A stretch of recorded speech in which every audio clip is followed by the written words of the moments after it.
우리 지난번에 112쪽까지 했는데 조금 보충한 부분이 있어서 104쪽 붓다의 생애 지금 우리 보고 있는데 104쪽에 불안에 대한 설명, 붓다의 눈이라고 하는 내용이 나오는 것이 어디에 나오냐 하니까 다섯 종류의 이제 눈이 있다. 부처님께서 갖추신 눈인데 유관, 인간의 육체의 눈이 있고 그 다음에 신통력에 의한 천안, 천신의 눈이 있고 그 다음에 지혜의 눈인 해안이 있고 그 다음에 붓다의 눈인 불안이 있고 그 다음에 붓다의 어떤 그런 깨달음에 해당하는 또 하나의 눈인 보안이 있어요. 보안은 이제 모든 것을 본다는 뜻이니까 불안하고 보안은 거의 일치한다고 생각할 수도 있습니다. 그래서 니레사 1권에 나오는 말이고요. 이때부터 아까 52에 보면은 처음에 세 가지 지혜도 나온다. 유관, 천안, 해안도 나온다. 그래서 불안이라고 하는 말이 이렇게 니데사라고 하는 출라 쿠타카 니카야의 수타니파타의 주석서의 성격을 띤 거기에 나온다는 얘기로 불안에 대한 얘기 좀 더 보충하고요. 자, 이미 얘기한 내용이니까 요거 보충한 부분만 가지고 넘어가겠습니다. 그 다음에 설법을 결심하셨다는 것.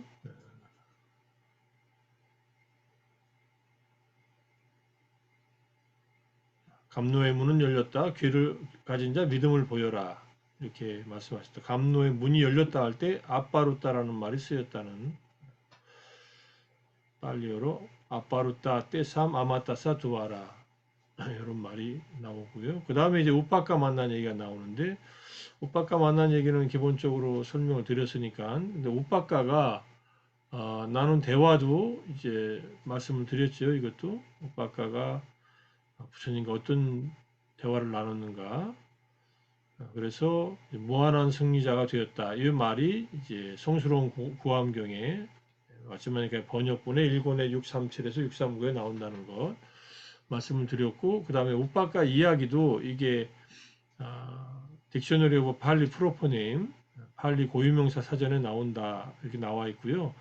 그리고 이제 우빠까 얘기가 이 성스러운 구암경에서 우빠까가 부처님을 만나고 헤어졌지만은 헤어진 우빠까가 결국은 또 부처님을 찾아와서 이제 법을 듣고 아나함이 됐다는 말이 이게 이제 성구경이고 요 경전 상유타니카야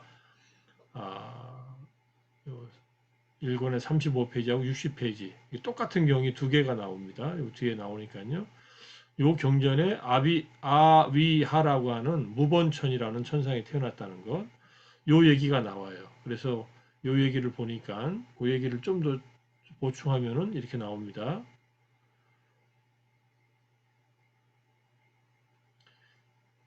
갓디까라경이라는 경전인데 이게 이제 천신상의 한 경전이거든요. 가티까라 이제 천신이 하는 말입니다. 7분의 비구들이 해탈한 뒤에 무본천의 세상에 태어났으니 탐욕과 성냄 모두 완전히 없애 세상에 대한 애착 건넜습니다. 탐욕과 성냄을 완전히 없앤 분은 이제 아나함이에요. 그 다음에 부처님께서 건너기 어려운 죽음의 영역 그런 흙탕 완전히 넘어버렸고 인간의 몸도 버리고 천상의 속박도 넘어선 그들은 대체 누구인가 질문하니까 여기서 5단계 낮은 속박이 인간의 몸을 버린 거고 천상의 속박은 5가지 높은 단계의 족쇄, 상분교를 말한다. 이걸 두 개 다 이제 끊어버렸다는 것은 아란이 됐다는 얘기인데 여기에 이제 우빠까가 등장해요. 우빠까, 팔라간다, 뿌꾸사띠 세 분과 바띠야, 칸다데와 바우라끼, 삥기야 네 분 해서 이분들이 이제 완전히 인간의 몸 천상의 속박도 넘어섰다. 그러니까 이분들이 이 무본천에 태어나서 아위하라고 하는 천상에 태어나서 거기서 아라한이 된 분들이다 하는 얘기가 요 가띠까라경에서 나옵니다. 상림타니카야 1에 50 여기 천신상유타에도 나오고 여기 두 개의 가띠까라경이 똑같이 똑같은 내용으로 있어서 여기다 붙여놨습니다. 이제 오빠가가 성스러운 구함경에서 부처님과 만난 다음에 헤어지잖아요. 근데 부처님의 그 만남은 실패한 만남이 아니라 이제 오빠가에게 붓다의 깨달음에 대한 믿음을 갖게 했고, 그 믿음이 있은 채로 부처님과 헤어졌다가 다시 출가해가지고 아나함이 되고, 그 다음에 이제 천상에서 정거천의 첫 번째 천상인 무본천에서 아라한이 됐다. 요 분들의 저기 여기 7분의 이름이 나오잖아요. 여기에 이제 7명 가운데 오빠가는 세존이 깨달으신 직후에 만난 아지와가 유행승인 듯하고, 마츠마니카의 성스러운 구황경에 나오고, 뿌꾸사띠는 마츠마니타사 니까야 요소의 분석경 이하에 나타나는 수행자, 빙기야는 수타니파타 도피안품 등에 나타나는 연로한 바와리 바라문의 16명의 제자 가운데 한 사람, 나머지 4명은 누구인지 확실하지 않다. 그래서 오빠가 뿌꾸사띠 빙기야는 확실한데 4명은 확실하지 않다, 이렇게 나오니까 이게 오빠가가 여기 이렇게 등장합니다. 그러니까 주석서에 나오는 게 아니라 경전에도 상유타니카야에 이렇게 나온다는 얘기. 이 천신상응에 보면은 재밌는 이야기들이 많이 나와 있습니다. 그러니까 이런 내용들이 등장한다는 것을 확인하면서 부처님의 첫 번째 깨닫고 나서 만난 오빠가라고 하는 사명외도 아지와가 또는 아지위가의 이 제자는 결국 부처님과 요 인연 때문에, 첫 번째 만남의 인연 때문에 만난 자리에서는 헤어졌지만 부처님이 그 법을 전해놓은 그걸 듣고서 믿음을 여전히 가지고 있었고, 그리고 그것을 잊지 않고 다시 승단에 출가해서 아나함이 된 다음에 죽고 정거천에서 아란이 됐다, 이런 얘기로 이렇게 이해할 수 있을 겁니다. 이런 내용이 나와 있는 게 이제 부처님을 만나다 일창스님의 이 책에서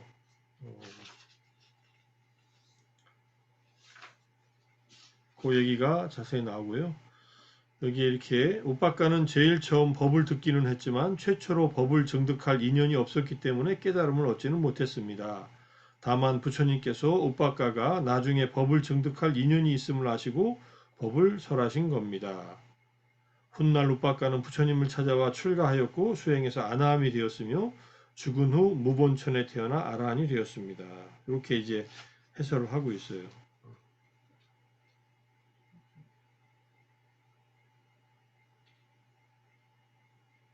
그래서 이게 담마 법구경 이야기 3권에도 나오고 수타니파타 162 주 597에도 나온다. 이때 수타니파타 번역은 이제 전재순 선생님 번역이니까.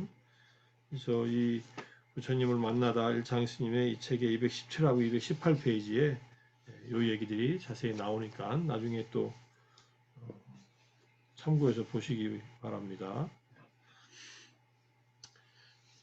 이제 우리가 부처님께서 전도를 이제 법을 전하겠다라고 마음을 먹으셔서 이제 범천의 권총을 듣고서 이제 누구를에게 법을 전하면 좋을까라고 세상을 불안으로 살펴보시고 2명의 스승이 돌아가신 것을 이제 확인했고, 그 다음에 5명의 고행을 같이 했던 비구들한테 가르치러 가는데 도중에 한 수행자를 만난다.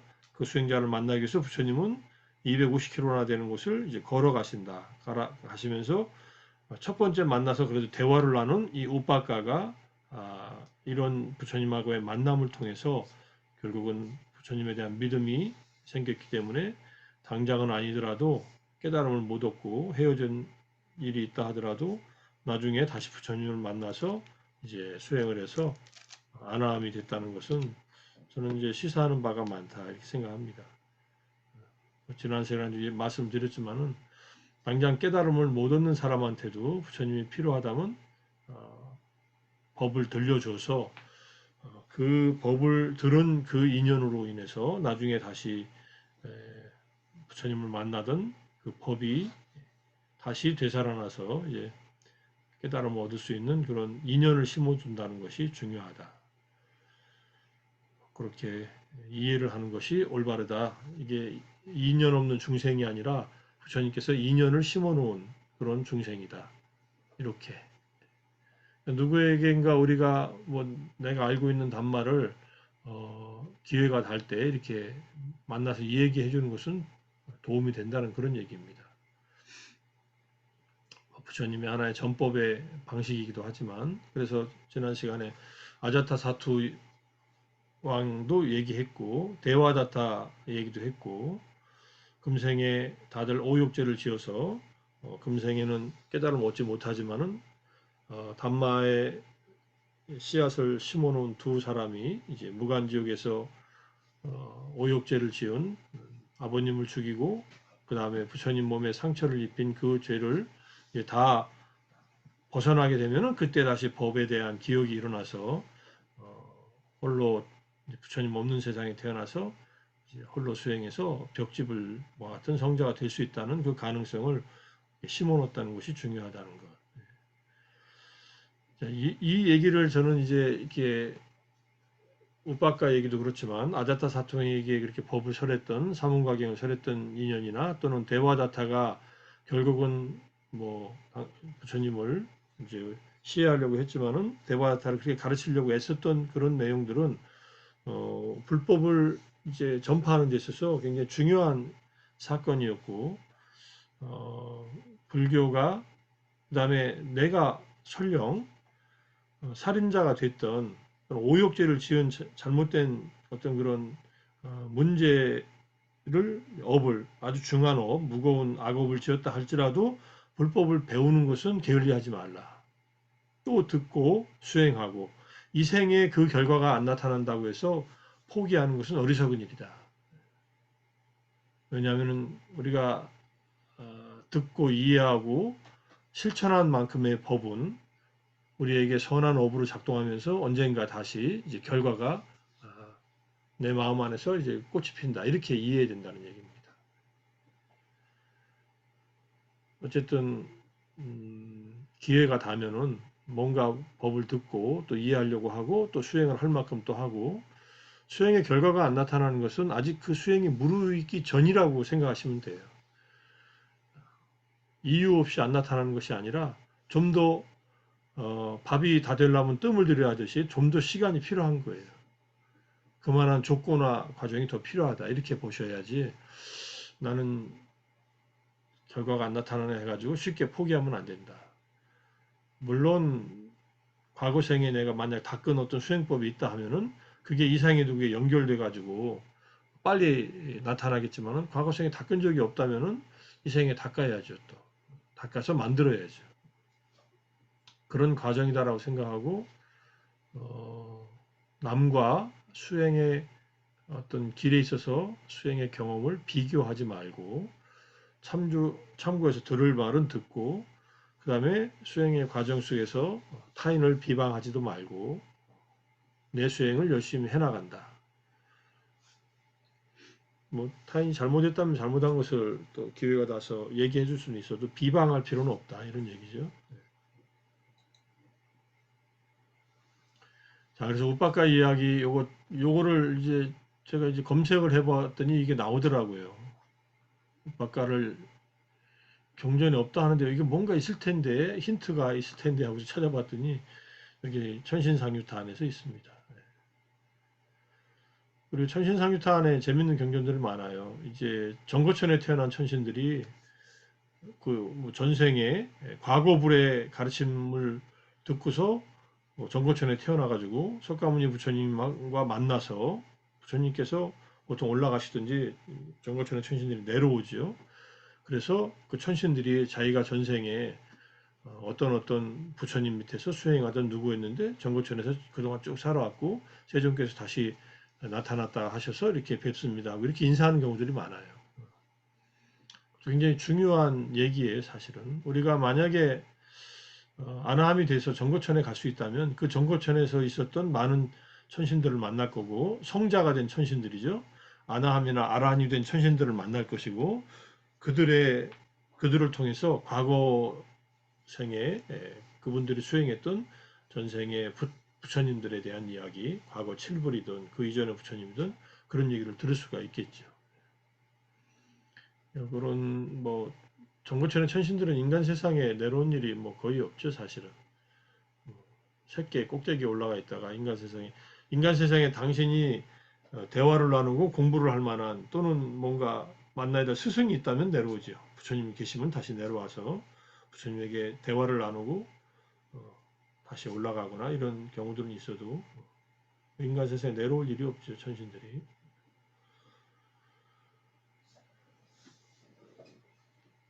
자, 그렇게 보시고요. 그래서 상유타니카야 1법의 50경, 2법의 24경에 첫 번째 상유타와 두 번째 상유타네요. 이거는 이제 천신 상유타, 이건 천신의 아들 상유타인가? 그래서 이름이 똑같아요.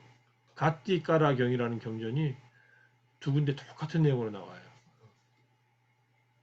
자, 이렇게 해서 우빠까하고 헤어지고 나서 부처님께서 이제 만난 사람이 5명의 비구들을 만났다. 이런 얘기고요. 그래서 결국은 최초의 설법의 대상이 이제 이 고행을 함께 했던 5명의 수행자였다. 그래서 이건 이미 말씀을 하셨죠. 부처님께서 버시어라고 부르면 안 된다는 얘기.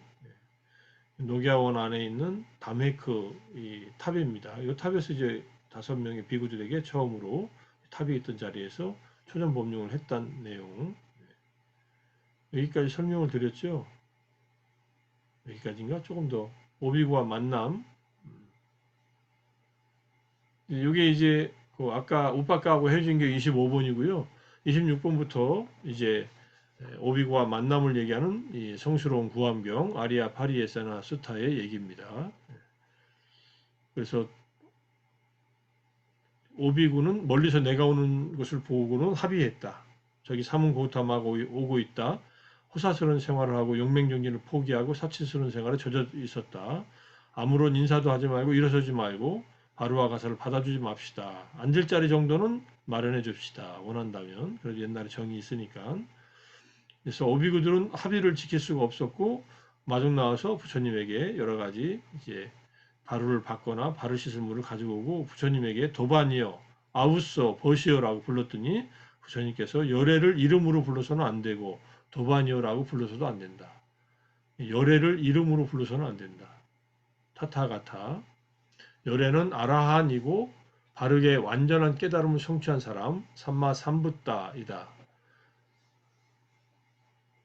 열애는 아라한이고 완전한 깨달음을 성취한 사람이다. 이렇게 얘기를 한 거예요. 못 알아보니까. 그래서 귀를 기울여라. 불사는 성취되었다. 이렇게 얘기하니까 이제 오비구들이 이제 의심스러워서 묻는 겁니다. 그런 행동과 그런 도닦음과 그런 난행 고행으로도 인간의 법을 초월했고 성자들에게 적합한 지화견의 특별함이 성취되지 않았는데 호사스러운 생활로 돌아간 다음에 어떻게 그게 가능했느냐 하니까 나는 호사스러운 생활을 하지도 용맹정진을 포기하지도 사치스러운 생활에 젖지도 않았다. 이렇게 얘기를 합니다. 그래서 이런 얘기를 3번 하고서 비구들이여 그때들은 이전에 내가 이렇게 말하는 것을 본 적이 있는가 하니까 없습니다 라고 얘기하니까 나는 호사스러운 생활이나 용맹정진을 포기하지 않았다는 거. 그래서 이제 가르침을 설할 테니 잘 들으라. 이렇게 해서 비구들이여 드디어 나는 5비구를 확신시킬 수가 있었다. 2비구를 가르치는 동안 3비구가 탁발을 나갔다. 3비구가 탁발을 가져오면 6명이 연명을 했다.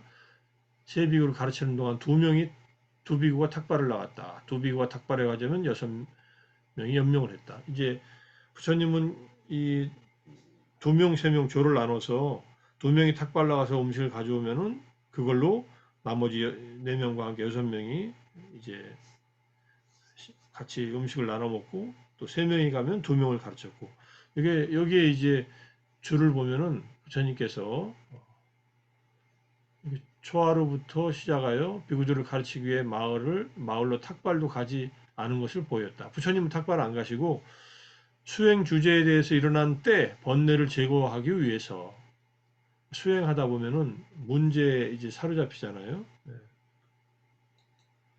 그거를 이제 지도하려고 수행을 2명 시키고 3명은 탁발 갔다 오고 또 3명을 시킬 때는 2명이 갔다 오고 교대로 이렇게 옆에 딱 부처님께서 딱 밀접하게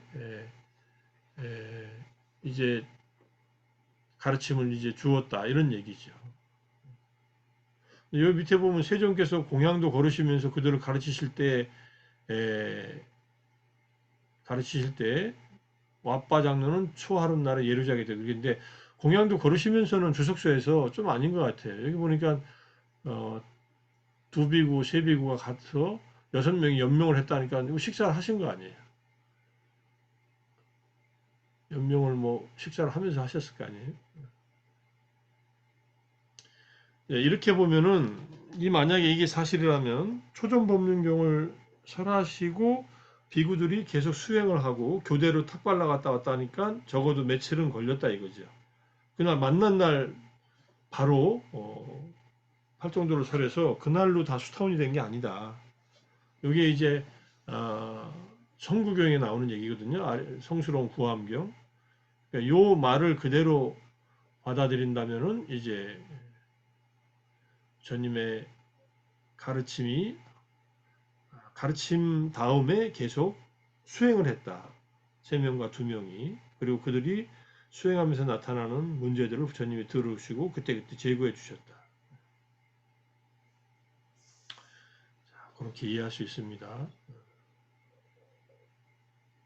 자, 그래서 결국 가르치신 내용은 여기부터 시작일 거예요. 출가자가 가까이 해서는 안 되는 2가지 극단적인 생활이다. 정도로서의 중도와 사성제인데 감각적 쾌락에 빠지는 일. 이거는 부처님이 깨닫기 전에 왕궁에서의 생활 방식이죠. 이것은 저열하고 천박하며 세속적이고 성스럽지 못하고 유익하지 않다. 이렇게 말씀하셨어요. 그 다음에 고행에 빠지는 일. 출가 후 6년간 고행 생활하는 건데 이거는 여기서 저열하고 천박하고 세속적인 말은 없고요. 고통스럽고 대신에 성스럽지 못하며 유익하지 않다. 출가해서 고행을 한다는 것은 그러니까 고통스럽고 성스럽지 못하고 유익하지 않다는 말은 결국은 저열하지는 않아도 이걸 통해서 깨달음을 얻을 수는 없었다 이런 말입니다.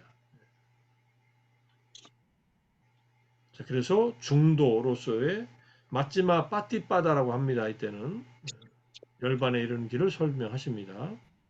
비구들이여 열에는 이들 극단을 피해서 2가지 실천적인 극단이에요. 이거는 감각적 쾌락에 빠지는 일과 그다음 고행에 빠지는 일.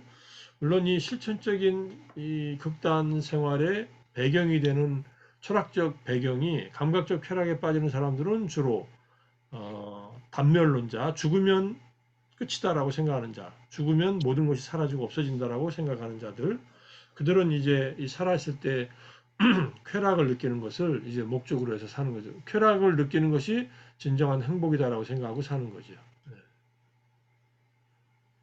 그 다음에 고행을 하는 사람들은 죽을 때까지 이 몸을 혹사시키더라도 마음의 정화, 영혼의 정화를 이룰 수 있다라고 생각하는 사람들. 그러니까 이 육체와는 별개로 어떤 정신적인 상태, 영적인 상태가 있다는 것을 말합니다. 자, 그래서 2가지 극단을 피해서 중도를 깨달았나니 이는 눈을 뜨게 하고 지혜를 가져오며 적정, 고요함과 뛰어난 지혜, 깨달음 그리고 열반으로 이끈다. 중도란 성스러운 8가지 길, 팔지성도 또는 성자가 깨달은 8갈래의 길이다. 정견, 올바른 견해, 정사요, 올바른 의도, 정어, 올바른 말, 정업, 올바른 행위, 정명, 올바른 생활수단, 정정진, 올바른 노력, 정령, 올바른 마음 챙김, 정정, 올바른 마음 집중 또는 올바른 삼매이다. 이거를 먼저 가르쳤어요. 이거는 이미 이제 고행을 하고 있었기 때문에 딱히 뭐 감각적 쾌락에 빠져 있다면은 이제 보시와 지계 같은 걸 설했겠지만은 이미 철저하게 계를 지키면서 고행 생활을 하고 있었기 때문에 이 오비구들한테, 5명의 수행자들한테 가장 적합한 가르침을 먼저 설한 겁니다. 실천적인 가르침이죠. 자, 8정도를 들었다면 어떤 수행을 했을까요? 올바른 마음 챙김을 확립하면서 삼매를 이루어서 있는 그대로 몸과 마음을 이해하는 윗바사나의 지혜가 열리는 그런 길 쪽으로 갔겠죠. 그래서 이 8가지 바른 길, 중도로서의 바른 길을 실제로 닦게 했다. 이렇게 보는 것이 맞을 것 같습니다. 이걸 듣고서 아무것도 닦지 않았다면은, 그렇게 해서 깨달음을 얻었다면은 조금 이상합니다. 이 경전은 이렇게 해서 이어지지만은, 초전법륜경이. 사성제는 성자가 깨달은 4가지 진리이다. 성자가 들어가 있는 것이 진리가 고귀한 게 아니라 성자들의 진리이다. 이런 뜻이에요. 불교에서 성자는 수타원 도부터 아라한 과까지 8쌍의 8부류, 4쌍의 8부류, 4쌍 8배라고 하는 그러한 성자들이 있습니다. 성자의 기준은 열반을 체험했느냐 못했느냐에 의해서 갈라집니다. 수타원이 되면 나중에 이제 또 공부하겠지만은 불법성 삼보에 대한 믿음이 확립되고, 그 다음에 오계를 깨지 않는다. 오계를 항상시킨다. 자, 우리들도 뭐 삼보에 대한 믿음이 확고하고 오계를 잘 지키고 있다면 수타원이냐? 그건 거꾸로는 아니에요. 거꾸로는 아닌 것은 그런 사람들은 있을 수 있어요.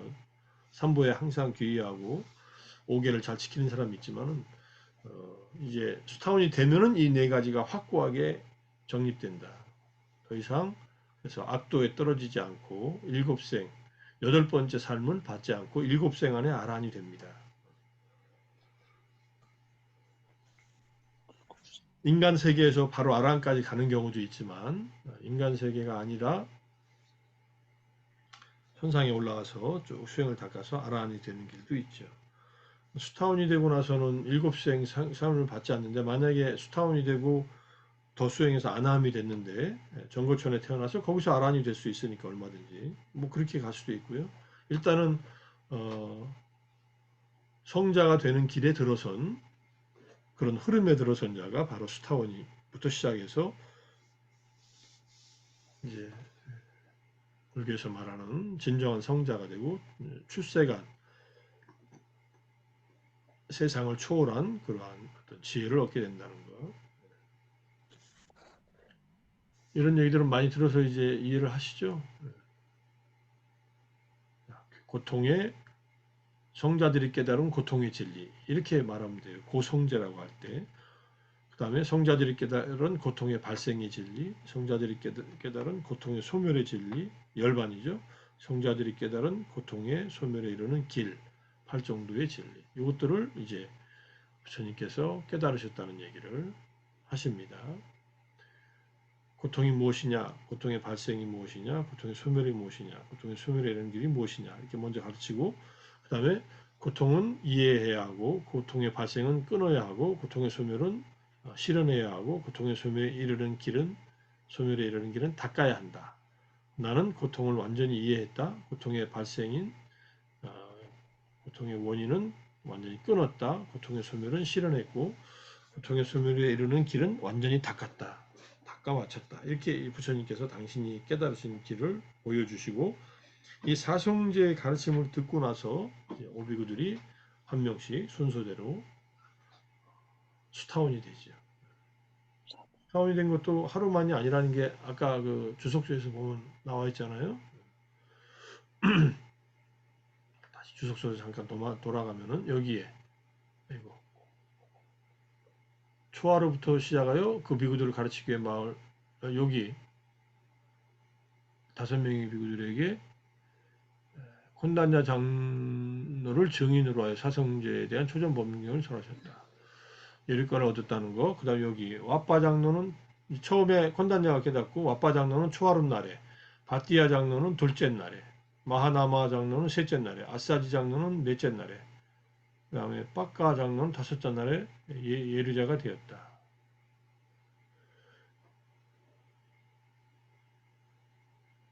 여기서 좀 이상하죠? 저기가 안 나와요.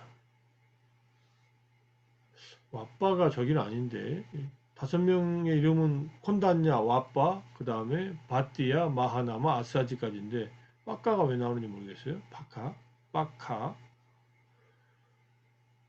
자, 이들이 그러니까 예루자가 됐던 것은 시간이 있었다는 거예요. 이 말은 초전법륜교를 듣자마자 다 예루자가 그 자리에서 된 게 아니라는 얘기예요. 오비구들이 순서적으로 하루 사이를 두고서 차례차례 한 명씩 깨달음 얻었다. 수타원이 됐다. 이런 뜻입니다. 그리고 다 모아놓고 여기 그 뒤에 다 모아놓고 이제 모아의 특징경을 설하셨고 그 경이 끝났을 때 그들은 모두 아라한과를 얻었다. 요거는 이제 본문을 듣고 아란이 됐다는 말은 이해를 할 것 같아요. 모아의 특징경. 수타원이 다 되고 나서는 바로 아란이 되는 그 길이 바로 이어졌다는 뜻도 있어요. 수타원, 사다함, 아나함에 거쳐서 아란으로. 초전법륜경을 듣고 유학, 수타원이 되었고 그 다음에 두 번째 설법인 무아의 특징경을 듣고 아라한과를 증득하였다.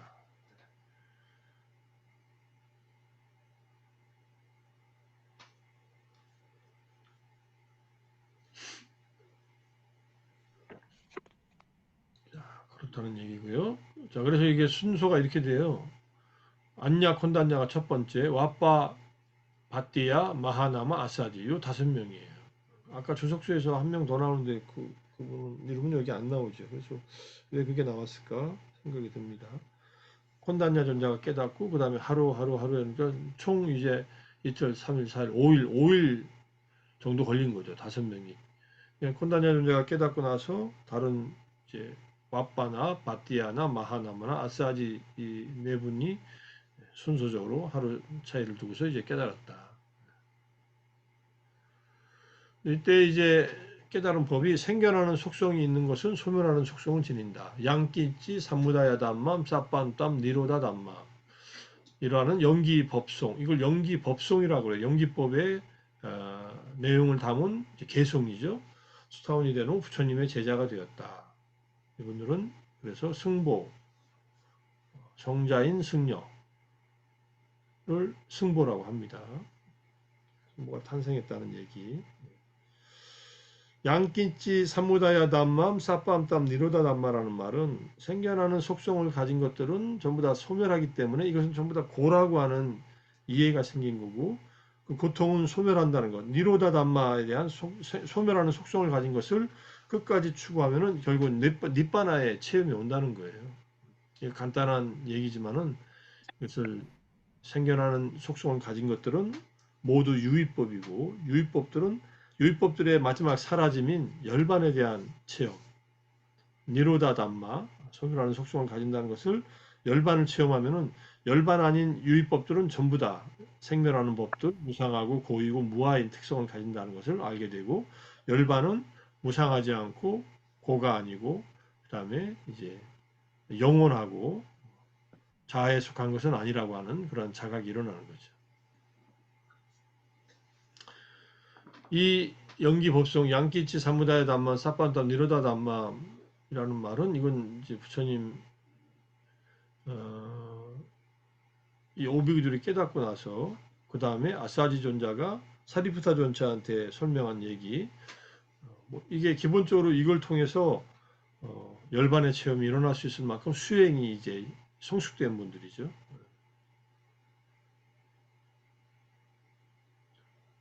이렇게 보시면 될 것 같습니다. 자, 승보의 탄생, 승보는 수타오부터 사다함, 아나함, 아라한, 예류, 일레, 불안, 응공이다. 이 성자가 되면 보시물을 사용할 자격이 생기고 아란이 되면 보시물의 중이 된다는 거. 보시물의 4가지 수용. 이게 아비담마 길라잡이 전정판 2017년도에 나온 2권에 337에서 338에 있고 청정도론에 나오는 내용을 또 여기서 인용하고 있습니다. 계행이 나쁜 이가 필수품들을 수용하는 것을 도둑, 훔친 것의 수용이라고 한다. 스님들의 경우에요.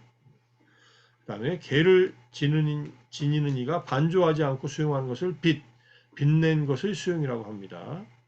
아직 깨닫지 못하고 그 다음에 유학, 수타원 도부터 아라한 도까지 유학들이 수용하는 것을 유산의 수용, 상속자의 수용이라고 합니다.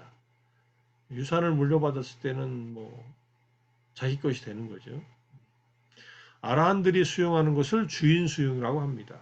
아라한이 돼야만 진정한 보시물의 주인이 된다. 세 번째도 괜찮죠. 유산으로 받았으면 뭐 빚을 진 건 아니잖아요. 부모로부터 유산으로 받은 거니까. 청정도론 1권에 대림스님이 번역한 요 내용들이 자세한 설명이 나오는데 요 뒤에 가서 제가 다시 좀 설명을 하겠습니다. 요 아비담마 길라잡이 책에 나오는 내용. 그 다음에 무아상경 두 번째 법문 상유타 니카야의 칸다 상유타 오온에 대한 상유타의 59번째 경 무아의 특징경 오온의 무상고 무아를 깨달아 누진 번뇌가 다한 아라한이 됩니다.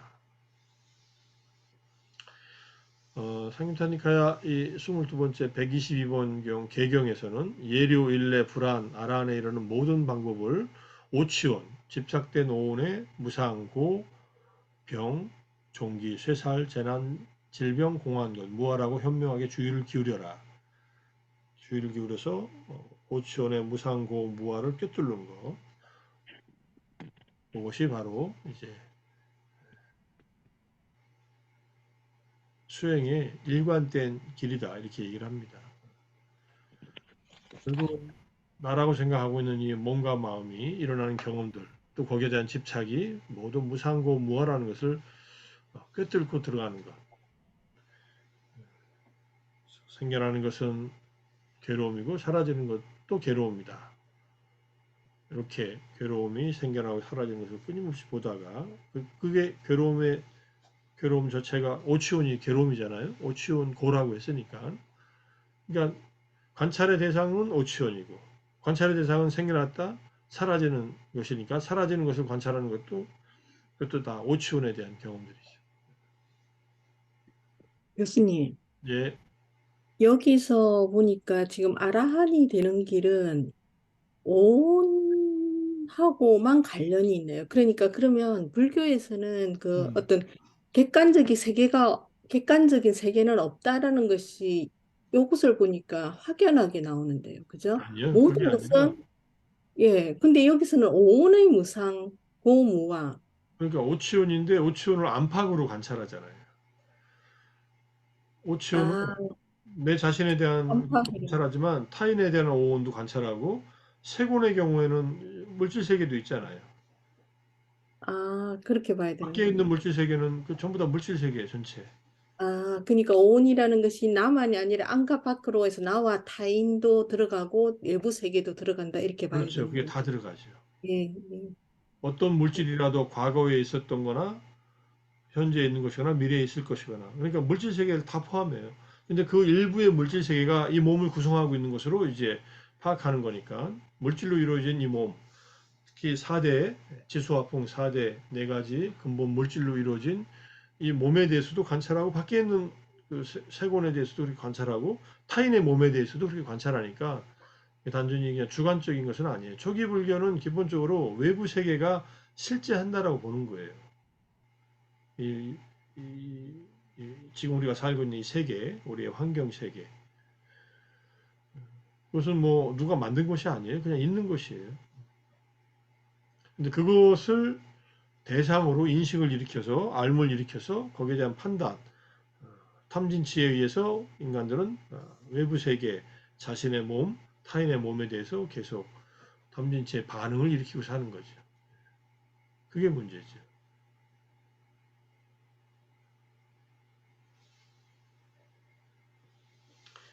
두 번째 법문까지 얘기했는데 이제 그건 또 나중에 보기로 하고요. 필수품의 보시물의 네 가지 수용해서 필수품에 관한 계를 잠깐 보겠습니다. 여기에 이제 아비담마 길라잡이 2권 세 판에 나온 거예요. 여기 자세하게 돼 있으니까 불교에서는 출가 생활에 필요한 네 가지 필수품 짜뚜 빠짜야 다야까 해가지고 네 필수품을 보시한 분들이 아웨라 혼또 아리아파자 혼또 나오잖아요. 우리 자해송 할 때. 그게 의, 식, 주, 그 다음에 약이에요. 이게 네 가지가 필수품이라는 거예요. 이제 거처라고 했을 때 문자적으로는 세나 아사나 해가지고 세나 아사나는 침구와 좌구를 말해요. 세나는 침구, 누워 자는, 누워 잘 바닥에 까는 침구도 되고요. 그다음에 그것을 이제 덮고 있는 어떤 거주처도 되죠. 그다음에 좌구는 앉아서 수행하는 좌구, 방석 같은 겁니다. 세나사나. 그다음 병 구안을 위한 약품. 병 났을 때는 뭐 약을 먹어야 되잖아요. 여기에 대한 그 M 맞점이니까 두 번째 경전. 두 번째 경전이 무엇이냐면 모든 번뇌경 이게 나오네요. 모든 번뇌경 13에서 17이니까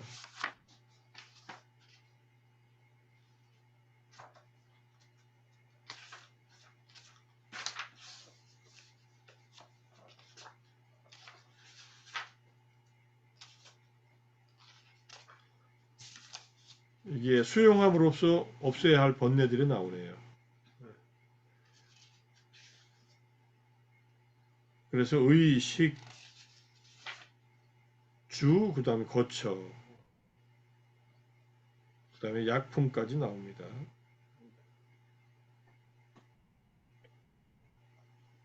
이런 것을 수용할 때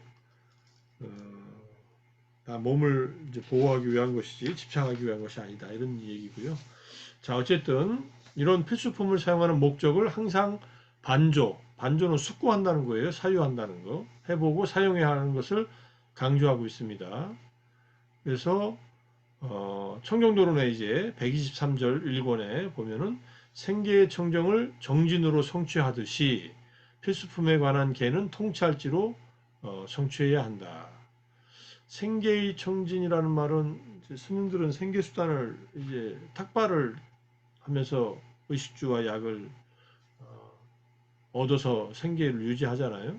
정진으로 성취한다. 열심히 정진해서 자기의 번뇌를 점점점 줄여나가면서 성취하듯이 필수품에 관한 개는 통찰지, 지혜가 있어야 된다. 통찰지를 가진 자가 필수품에 대해 위험과 이익을 볼 수 있기 때문이다. 그래서 필수품에 대한 탐욕을 버리고 법답게 바르게 구한 필수품에 대해 앞서 설한 방법대로 통찰지로 반조한 뒤 수용하여 그것을 성취한다. 이렇게 얘기했고요. 그 다음 네 가지 수용이 있다. 훔친 것의 수용, 빚낸 것의 수용, 상속자의 수용, 주인의 수용이다. 그리고 설명을 해요. 계행이 나쁜 자가 승가 가운데 버젓이 앉아서 필수품을 수용할 때 그 수용을 훔친 것의 수용이라 한다. 이것을 이제 전통적인 이제 한국 절에서는 가사 도둑이라 그래요. 가사 입은 도둑이라 그래요. 승복 입은 도둑이라는 뜻이에요. 계를 안 지키면은 그런 스님들은 존중하지 않고 탁발 나와도 음식을 안 줘도 된다. 이런 얘기들도 있어요. 어디 지나가다가 한국에서 가끔 막 목탁 치고 있는 분들이 밖에서 이렇게 있잖아요. 그분들은 대부분 다는 아니겠지만 대부분은 가짜 승려들입니다. 그 지나가다가 꼭 보시 안 해도 괜찮아요. 보시 하면은 저건 자기가 할 만큼 해도 되지만 약간 앵벌이 같은 그런 조직들이에요. 승려가 아닌데 승부를 입고 거기서 목탁 치고 반야신경 같은 것도 잘 못해요. 그래서 흉내만 내고 목탁만 치고 있는데 목탁 쳐본 사람들은 알잖아요. 저 목탁은 가짜 목탁 소리다 하면서 진짜 스님이라면은 그렇게 목탁 허술하게 안 치죠. 그리고 뭐 종종 이제 조계종 스님들도 특별한 일이 있으면은 가사장삼 잘 입으시고 혼자서가 아니라 2명 정도가 같이 탁발하는 경우는 있어요. 이제 절을 지으려고 할 때. 예전에 우리 어렸을 때는 이제 바랑에다가 이제 탁발하러 와가지고 그러면 집에서 꼭그 쌀을 퍼다가 그 바랑에다 담아주시더라고요, 어머니가. 그래서 그렇게 탁발하는 분들이 있었는데 그게 이제 조계종에서 탁발을 금지시키는 바람에 탁발이 이제 출가 생활이 우위를 이제 좀 깬다고 해서 탁발을 안 하기로 하고 나서 그 다음에 이제 탁발 문화가 없어졌다고 볼 수 있는데 사실은 그렇게 없앨 일은 아니라고 생각을 합니다. 여법하게 탁발을 하면 되죠. 그래서 테라바다 스님들이 한국에 가서 정착할 때 어떤 스님들은 탁발을 해요. 근데 음식점에 가서 음식을 탁발을 해요. 그러니까 일반 집은 스님들한테 음식을 줘야 되는 걸 잘 모르는데 음식점에 가서 주인이 스님 뭘 드릴까요 하면은 이제 뭘 미리 얘기를 해놔야죠. 밥을 달라고. 물어봤으니까 말을 해야죠. 사실은 스님들이 뭘 달라고 하는 얘기를 하면 안 돼요. 어디 탁발 가서. 이거 주시오, 저거 주시오 하면 안 돼요. 주는 대로 받아와야 돼요. 근데 스님은 음식을 못 해 먹으니까 기본적으로 경전에 의하면 율장에 의하면 그러니까 밥을 한 공기하고 반찬 이렇게 따로 해가지고 이렇게 비닐봉지 같은 데다가 뭐 반찬 이제 뭐 김치나 다른 밑반찬들이나 뭐 나물 같은 거 있으면 이렇게 싸서 넣어 주시면은 그거 가지고 와서 그렇게 탁발해서 드신 스님이 있었어요. 그러면 이제 거처만 있으면 되죠. 음식은 뭐 전혀 안 해 먹고 그렇게 탁발을 가면은 또 다 준답니다. 아, 저 스님 이제 나중에 이제 서로들 알 거 아니에요. 저 스님 저기 사시는데 탁발하러 하루에 한 번씩 내려오시니까 음식들 드리자 해가지고 몇 군데 그 식당 한 두세 군데만 가면 그냥 하루 식사거리가 생기는 거예요. 밥 한 공, 여기서 밥 한 공기, 반찬 조금, 저기서 밥 한 공기, 밥을 뭐 세 공기나 먹을 수는 없잖아요, 한꺼번에. 그래가지고 식사를 드셨다고, 이렇게 수행했다고, 이렇게 스님이 얘기하시면서 그렇게 사시는 스님들도 있더라고요. 자, 어쨌든, 이제 두 번째, 계행이 나쁜 자가, 그래서 부처님이 계를 안 지키면서 승가에서 쫓겨나가지고, 이제, 뭐 어떤 계를 깼는지 몰라도 그 얘기가 이제 경전에 나오는 게 있어요. 그 마하시 스님의 그 윗바사나 수행 방법론에도 나오는데 스님들이 이제 쫓겨났는데 바라이죄를 저질러서 쫓겨났다고 하니까 근데 승복을 안 벗고 그냥 삼위 신분으로 전립에 살아요. 자기들끼리 모여서 수십 명이 부처님이 그 스님들한테 삼위가 된 쫓겨나서 삼위가 된 그 스님들한테 이렇게 지금 도둑 수용을 하면은 그대들이 죽어서 엄청난 고통을 받게 될 것이다. 개를 안 지키고 이렇게 남의 거, 응? 제가 신심 있는 제가자들이 주는 음식을 이렇게 먹어서 안 된다 하면서 법문하니까 다들 그냥 고통스러워하면서도 그 법문을 듣고 깨달음을 얻어요. 안함까지 깨달음을 얻어요. 그러니까 이것도 중요한 하나의 그 사건이에요. 그러니까 승단에서 쫓겨날 만한 일을 해서 개를 파해서 바라이죄를 지어서 비구의 자격이 박탈당했다 하는 것과 하나, 그다음 그들이 3위로 머물렀다는 것 하나, 그들도 부처님 법을 듣고 수행해서 깨달음을 얻을 수 있다는 것 하나 이렇게. 개를 깨면은 승단에서 바라이죄를 특히 살인, 도둑질, 그다음에 음행, 거짓말. 거짓말은 이때 큰 거짓말이에요. 어, 깨닫지 못했으면서 깨달았다고 하는 거나 신통력이 없는데 신통력이 있다라고 하는 거짓말을 해서 세상 사람들로부터 존경과 이익을 얻는 그런 수단으로 삼는 것은 이거는 숭단에서 추출돼요. 그렇게 그 넷 중에 하나로 추출된 이 일련의 그 승려들이 비구 자격을 박탈당하고 3위로 머물면서 지냈다는 거. 그게 부처님 낚시도 있었다는 거니까. 그들도 깨달음을 얻을 수 있게 길이 열려 있다는 거. 뭐 사람을 999명 죽인 앙굴리말라 물론 제가자였을 때지만은 그도 아란이 됐으니까 자 그만큼만 얘기하고요. 계를 지니는 자가 반조하지 않고 수용하는 것을 빛낸 것의 수용이라 한다. 그래서 옷을 입을 때마다 반조해야 한다. 음식은 덩어리마다 반조해야 한다. 그렇게 할 수 없는 자는 음식을 먹기 전에 먹고 난 후 초야 중야 후야에 반조해야 한다. 그가 반조하지 않은 채 날이 새면 빛낸 것을 수용하는 자의 위치에 놓인다. 숙소마다 수용할 때마다 반조해야 한다. 약품을 얻을 때와 수용할 때에도 마음 챙김을 가져야 한다. 비록 이와 같더라도 얻을 때에는 마음 챙기고 수용할 때에 마음을 챙기지 않는 자의 경우 범한 것이 된다. 얻을 때의 마음을 챙기지 않더라도 수용할 때의 마음을 챙기는 자의 것은 범한 것이 아니다. 수용은 실제로 쓸 때고요. 얻을 때는 마음을 챙기지 않았더라도 쓸 때에 마음을 챙기면은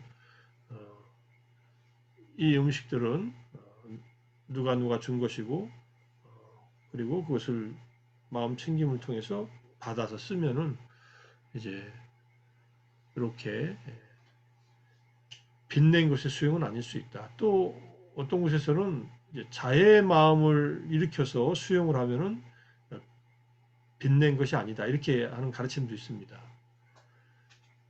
자애의 마음이 굉장히 중요해요. 그래서 스님들은 이제 절에 기도 올린 사람들 이제 아침 예불 또는 사시 예불, 저녁 예불 때 그 중에 하나로 축원을 해주잖아요. 그럼 축원하는 것은 일종의 자애의 마음의 실천 중에 하나니까 상대방이 잘 되기를 바라는 마음으로 만사 여의 원만, 여의 원만, 여의 형통, 여의 원만 형통, 만사 여의 원만 형통이죠.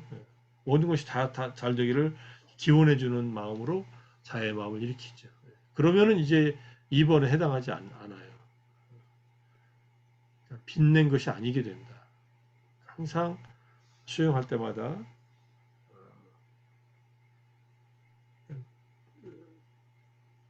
자애의 마음을 일으켜서 마음 챙김을 지니고 자애의 마음을 일으키면은 빚이 아니게 된다. 이렇게 얘기를 합니다.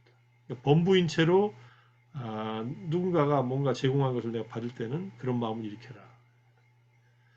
저도 지금 이 집이 누군가가 이 집을 지었고 또 누군가가 이 집에 소유권을 갖고 계신 분이 저보고 써도 좋다고 해서 이 집을 쓰고 있으면은 이제부터 이 집문을 들어올 때마다 다시 한번 마음을 챙겨서 이 집을 쓰게 하신 박사님께서 행복하시기를 하면서 왔다 갔다 해야겠네요. 뭐 저는 이제 출가 승려는 아니지만은 그래도 이제 절에 살면서 이렇게 지내고 있으니까 고마운 일이잖아요. 어쨌든 이 집을 어떤 보시보다도 이 거처를 보시하는 게 가장 큰 보시라 그래요. 거처는 종합적인 보시라고 하더라고요. 음식을 주는 것도 중요하고 뭐 의식주 중에서 거처가 제일 공덕이 커요. 그래서 절에서 어떤 불사를 할 때, 절을 짓는데 불사를 할 때 스님들이 거처할 곳을 마련할 때 같이 보시를 하면은 보시 중에 물질로 하는 보시 중에는 가장 공덕이 크다고 얘기를 합니다. 그러니까 어디 절에 가서 기와불사 같은 거 하면은 한 장이라도 한 장에 10,000원 정도 하니까 한 장이라도 하고 오면은 공덕이 크다 이렇게 볼 수 있습니다. 경전에 나와 있는 얘기예요. 자, 그 다음에 이제 7종류의 유학들이 필수품을 수용하는 것은 상속자의 수용이라고 한다. 그들은 세존의 아들들이다. 그러므로 그들은 아버지가 가진 필수품들의 상속자가 되어 그 필수품들을 수용한다. 그들은 세존의 필수품들을 수용하는 것인가 아니면 제가자들의 필수품을 수용하는 것인가? 비록 제가자들이 주었지만 세존께서 허락하셨기 때문에 세존의 소유물이다. 그러므로 세존의 필수품들을 수용한다고 알아야 한다. 법의 상속작용, 맞춤하니까 세 번째 경전이에요. 여기서 그 증거가 된다. 상속작용, 맞춤하니까야 1권에 나오니까요. 한번 읽어볼 필요가 있어요. 법의 상속작용도 중요한, 맞춤하니까 처음에 첫째, 둘째, 셋째 경전은 다 중요합니다. 법의 상속작용.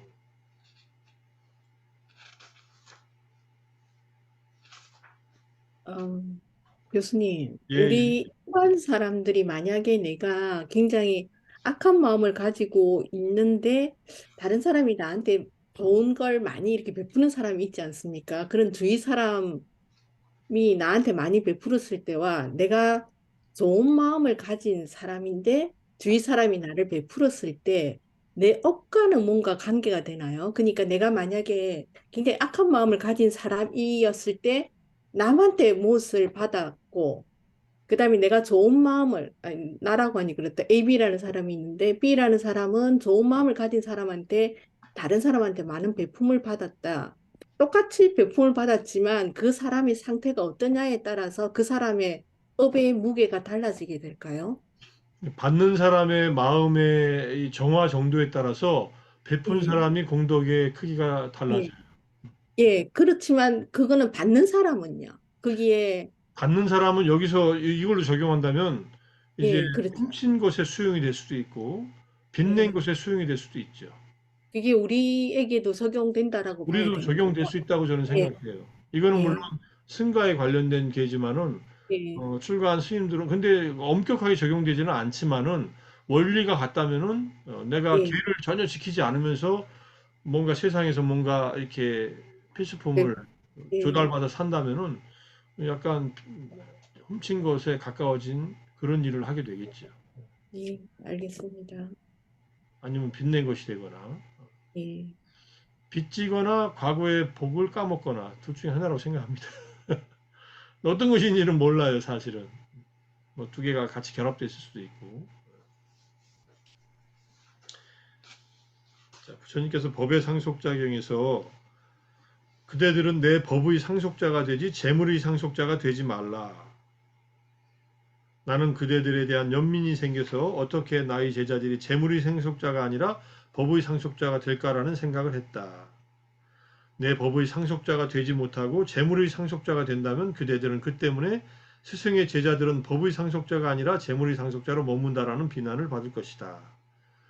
연불에는 마음이 없고 jet바대만 마음이 있다는 그런 말이에요. 우리 속담으로는 연불을 열심히 해주는 것이 중요한데 연불에서 생긴 그 jet바 그러니까 이거 굉장히 중요한 얘기예요, 사실은.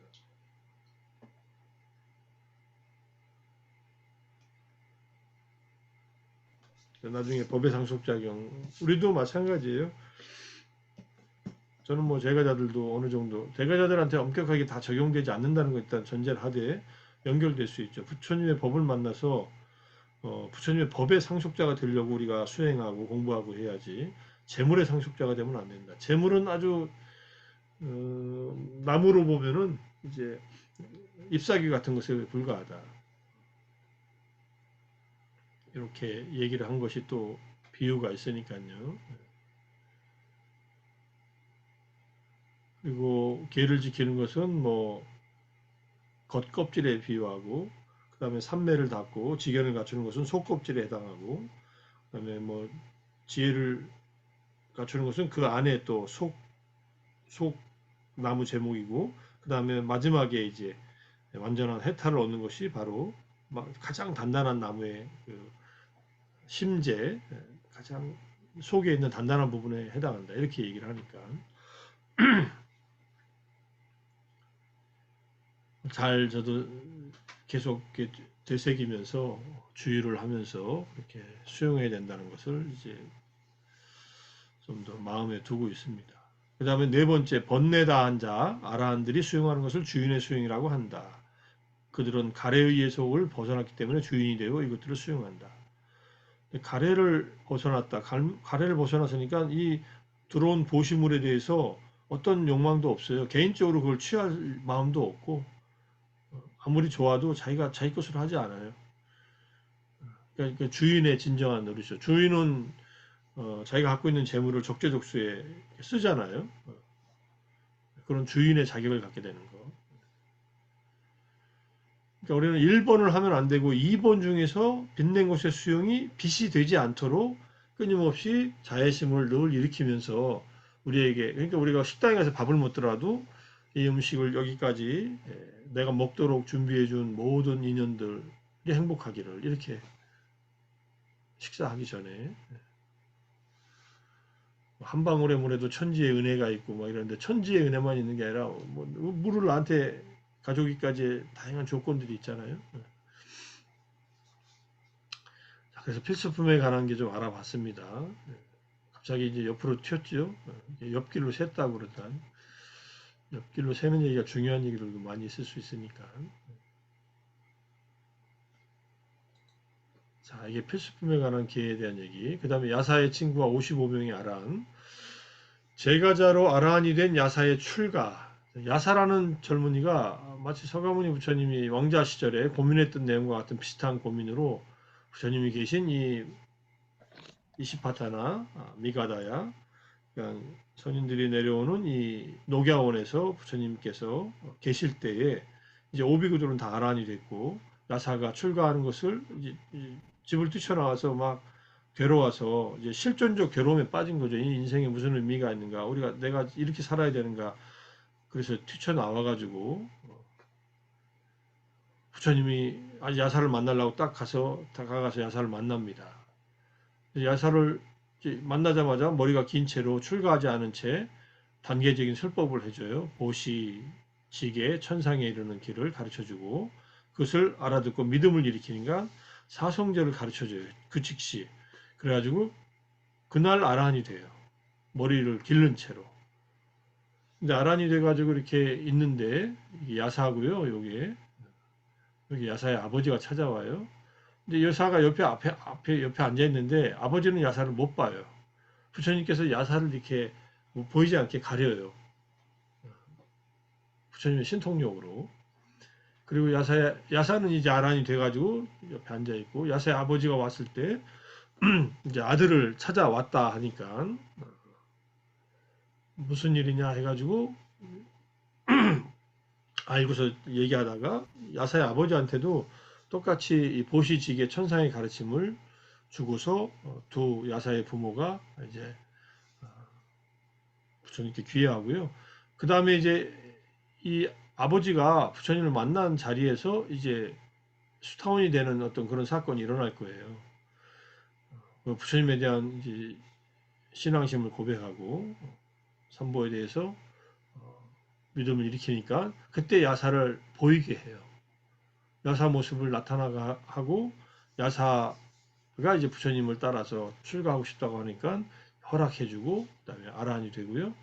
아라한이 돼서 허락받고 머리 깎고 승려가 돼요. 그래서 이게 이 야사의 아버지고요. 이게 야사가 이제 머리 깎고 집으로 온 거예요. 부처님에게 야사의 부인과 뭐 며느리인지 뭐 딸인지 모르겠어요. 같이 부처님께 공양 올리는 장면입니다. 이게. 그래서 당일에 아라한이 된 첫 번째 제자는 야사입니다. 5명의 제자가 아니에요. 야사라고 하는 이 젊은이가 법을 듣고서 바로 그날로 아라한이 되고 출가한 사례. 자, 그 다음에 야사의 절친 4명이 야사가 동네 뒷산에서 숲에서 살고 있는 어떤 사문 제자가 됐다고 하니까 야사의 친구 4명, 아주 절친 4명이 또 야사를 만나러 왔다가 출가합니다. 그리고 그 4명도 다 아라한이 돼요. 그럴 때 부처님은 세상에 11명의 아라한이 있었다. 아까 6명의 이제 오비구들이 아라한이 됐을 때 6명의 아라한이 있었다라고 하고 야사와 야사의 친구 4명이 5명이죠. 그러니까 또 아라한이 됐을 때 이 세상에 11명의 아라한이 있었다라고 얘기를 합니다. 1장 대품에 쭉 나와요. 그러고 나서 이제 절친은 아닌데 또 50명의 친구들이 집단적으로 출가를 합니다. 이렇게 출가가 이제 붐이 일어나는 거예요. 친구 따라 강남 간다고 친구 따라 다들 출가해가지고 이 50명도 출가해서 머지않아 전부 다 아라한이 됩니다. 그러면 50명이 아라한이 됐을 때 어떻게 됐냐면은 오비구의 아라한의 깨달음에 이어 야사와 친구 54명이 아라한이 돼서 총 60명의 아라한이 있게 돼요. 그래서 부처님을 포함해서 세상에 61명의 아라한이 있다. 요게 이제 떼나꼬빠나 삼마예나 바로 그때 에카사띠 61명의 로케 세상에는 아라한 토호띠 아라한이 있었다.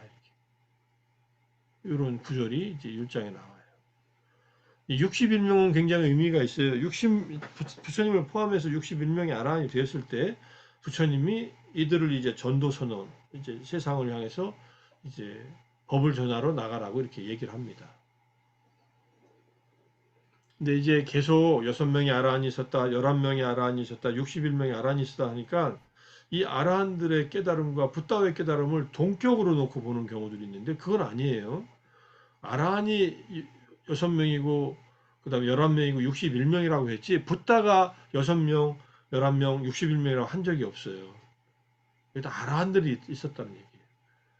이때 아라한들은 이제 부처님의 가르침을 듣고 수행해서 성자가 된 최고의 성자가 된 그런 제자들이죠. 아라한의 제자들.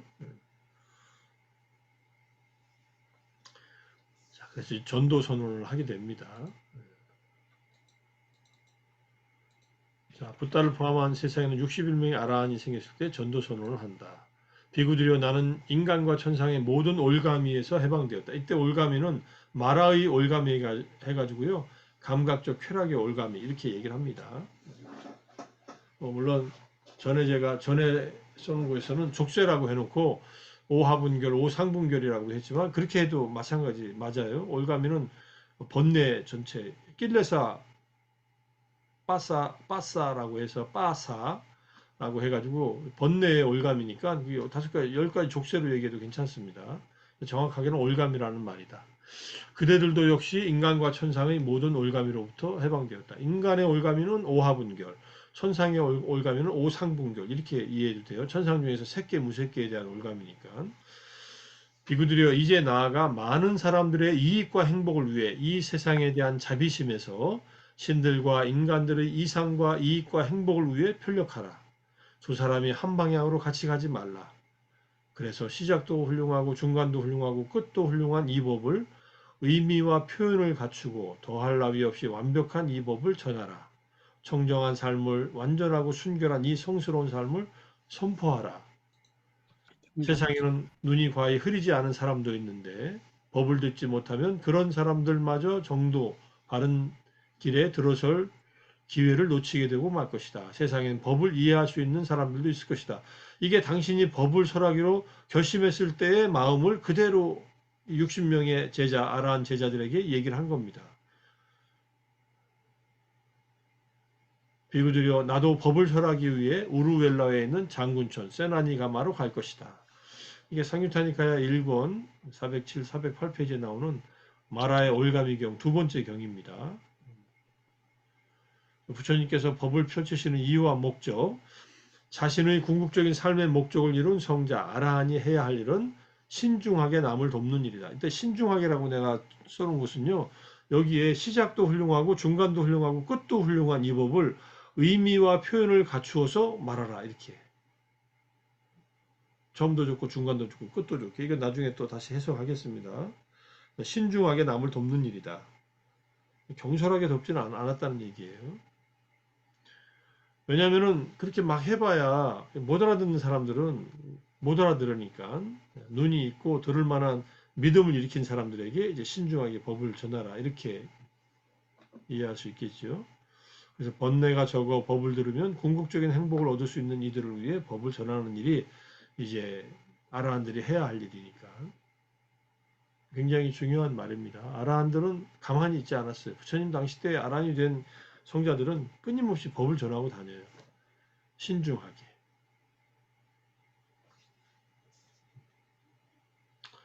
전도의 길을 떠나는 제자들 해가지고 이게 이제 여기 지금 제가 따오는 이 빨리어는 이제 위나야 율장의 마하바카 대품에 나오는 얘기인데 똑같은 얘기예요. 이게 지금 마라의 올가미경 두 번째 올가미경에 나오는 얘기니까 바후자나 히타야 바후자나 수카야 로카 아누깜빠야 아따야 히타야 수카야 대와 마누사남 많은 사람들의 바후자나는 많은 사람의 이익을 위해서 히타야 바후자나 수카야 많은 사람들의 행복을 위해서 로카 아누깜빠야 세상에 대한 연민으로 아타야 이상이라고 아까 번역했는데 이것도 이익이라고 해도 좋고요. 목적이라고 해도 좋고 히타야 이익과 수카야 행복을 위해서 누구의 대와 마누사남 천신들과 인간들의 이익과 예컨대 이상과 이익과 행복을 위해서 마 에케나 두에 아가미타 한 길을 둘이서 가지 말라 이런 뜻이에요. 마 아가미타니까 데세타 가르쳐라 비구들이요.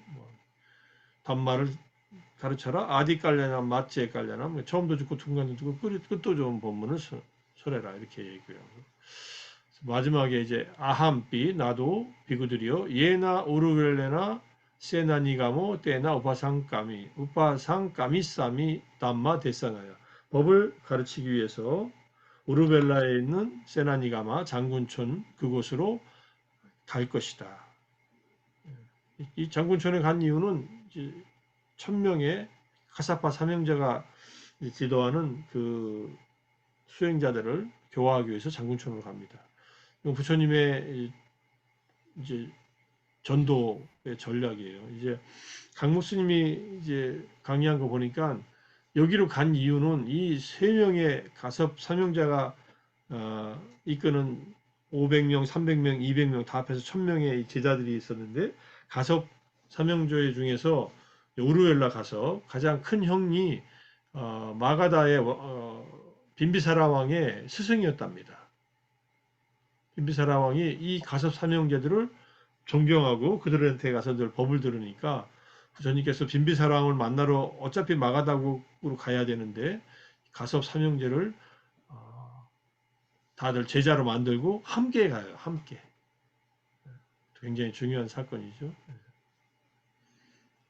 조금만 더 보겠습니다. 전도의 방법. 의미와 표현을 갖춘 언어로 처음도 중간도 끝도 좋은 법을 설할 것. 부처님은 설법하실 때 탁월하게 어휘를 선별하면서 듣는 사람에게 이해될 수 있는 말로 설명을 합니다. 부처님께서 쓰신 말은 로컬 랭귀지인 것은 분명해요. 산스크리트어로 가르치지 않았다는 것, 누구나 알아들을 수 있는 말로 법문을 했다는 것. 그래서 그것의 원형은 잘 모르지만 그 원형의 일부가 빨리어에 남아있고 빨리어의 말씀은 부처님께서 설한 말씀이라고 테라바다에서는 생각하지만은 언어학적으로 보면은 빨리어 자체가 부처님이 직접 썼던 말은 아니고 빨리어 안에 부처님께서 쓰셨던 마가다어의 흔적들은 남아있다 이렇게 얘기를 합니다. 근데 비구들이어라고 부를 때 비카웨라고 이렇게 불러요. 이게 비구라는 남성 명사의 보카티브 복수인데 폭격이죠. 보카티브 맞죠. 근데 이거는 마가다어에 흔적이 남아있는 말이다 이렇게 얘기를 해요. 하도 부처님께서 그렇게 쓰셨으니까. 빨리어 자체가 썼다는 것은 아직은 잘 모른다 이런 얘기입니다. 자, 부처님께서 알고 있는 것을 자기 입장에서 이야기하는 것이 아니라 듣는 사람이 이해할 수 있도록 그 사람에게 적합한 언어, 각 지역의 언어로 정확한 문장과 어휘와 비유를 사용하며 설법했다는 것. 부처님의 자비심을 엿볼 수가 있고요. 부처님도 이렇게 설법하셨으니까 제자들한테도 각 지역의 사람들이 쓰는 말로 법을 설하라 이렇게 얘기했어요. 부처님 말씀을 이게 지역마다 번역하는 작업이 있어야 될 거 아니에요. 그래서 시대마다 고민해야 할 문제이다. 중국에서는 이 번역 작업이 1000년 정도 지속됩니다. 기원전 1세기에 후한 명제 때 공식으로 불교가 승인되고 그 전에 뭐 수십 년 전에 이미 들어왔다고 볼 수 있겠죠. 그때부터 1000년 동안 쭉 한역 작업이 쭉 이어져요. 옛날 번역인 고역, 그 다음에 또 오래된 번역인 구역. 고역은 구마라집 이전의 번역이고 구역은 구마라집 때까지 번역이고 신역은 현장 법사, 현장 3장부터 시작된 거예요. 고역은 기원전 3세기, 2세기, 1세기부터 구역이 일어나기 4세기 정도까지, 구역은 5세기부터 한 6세기, 신역은 7세기부터 시작해서 신역으로 들어갑니다. 똑같은 경전을 다 한 번씩 번역한 경전도 있어요. 반야신경 같은 경우는 많이 번역됐고요. 법화경도 풀 버전으로 한역만 3개가 됐으니까 정법화경, 그다음에 또 하나가 있고 마지막에 번역된 게 이제 묘법연화경이죠. 계속 번역이 새롭게 되는 거예요. 지금 우리가 읽고 있는 이 번역들도 니까야 번역이든 한문 번역이든 이것들도 또 시대가 지나면 그 시대에 맞는 이해를 언어적으로 또 다시 새롭게 번역해야겠죠. 당연히. 법이라는 것이 아무리 좋아도 우리가 이해할 수 없는 말로 설명된다면 그 이익을 얻을 수가 없다는 것. 그래서 부처님은 눈높이 설법을 했다. 대기 설법이라고 합니다. 이때 기가 그 듣는 사람의 성숙 정도, 이해력 정도예요. 이해력이 전혀 없는 사람한테 어려운 법을 설해가지고 뭐 그냥 소규의 경읽기처럼 말씀하시면 그것도 별로 효율적이지 않잖아요. 부처님은 듣는 사람에게 맞춰서 법을 설했다. 그 중에 하나가 쫄라 빤따까라고 마하빤따까 쫄라 빤따까 형제가 출가했는데 형은 아라한이 됐는데 동생은 부처님의 가르침에 개송 가르침의 한 구절도 못 읽어요. 앞에 거 가르쳐 주면은 뒤에 말을 기억을 못하고 뒤에 거까지 가면 앞에 말 다 잊어버리고 형 아란이 된 형이 뭐 거의 가르치질 못해요. 그래서 이렇게 시리에 빠져 있으니까 부처님은 간단하게 빨리로 하면 떼조 하라낭, 떼조 하라낭, 먼지를 닦아라, 먼지를 닦아라, 때를 닦아라, 때를 닦아라. 딱 그것만 일러줘요. 그리고 걸레를 주고 내가 이제 비구들과 함께 이제 시내에 가서 뭐 무슨 일이 있어서 나가는데 혼자서 이제 절에서 걸레로 이제 사찰을 이제 청소하면서 떼줘 하라나 떼줘 하라나 그것만 하라 그래요. 그 두 단어만 두 단어를 하면서 계속 이제 걸레질을 합니다. 그러다가 걸레가 해지는 걸 보고서 이게 걸레질을 하는 그것을 집중해서 떼줘 하라나 떼줘 하라나 먼지 닦는다 먼지 닦는다 하다가 걸레가 해지는 걸 보고 또 닦고 있는 마루나 이런 곳이 깨끗해지는 걸 보고 무상을 깨달아요. 무상을 깨닫고 나서는 무상 고무화가 꿰뚫어져 가지고 윗바사나 지혜가 열리고 그 다음에 성자가 돼버려요. 아라한이 돼버려요. 그냥 그거 청소하다가 아라한이 돼요.